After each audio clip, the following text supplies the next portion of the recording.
Қайырлы күн, достар. Қайным Шымкенттен, сонау қайын жұрттан сарықты алып кепті, сіздерге көрсетейін. Енді бұл сарықты, мұндай сарықты көрмеген шығарсыздар. Көріңіздер до конца видеоны. Кеттік. Ау, бетінде Орео отыр екен. Орео, о, керемет. Шай ішетін болдық. Опа, мынау не? Нутелла. О, керемет. Бұл енді отбасымызбен, балаларымызбен отырып жейміз, Құдай қаласа. Керемет. Мынау қандай? О, халяльный дейді, марлен дейді. О, керемет. Мынау колбаса, шұжық. Тағы да шұжық. Оля, керемет, машалла.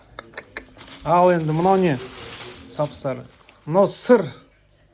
Мәссаған оригинальный сыр дейді. Дәу. Енді мынау қанша килограмм? 2-3 килограмм шығады ғой, 3 килограмм. Так, мынау не? О, тіске басарлық. Ол шай ішеп отырып, әңгіме айтып отыратын. Кәнекей, мына жақта не бар? Оппа, ох ты, қойдың басы. Мінекей, достар, қойдың басын салып жетті.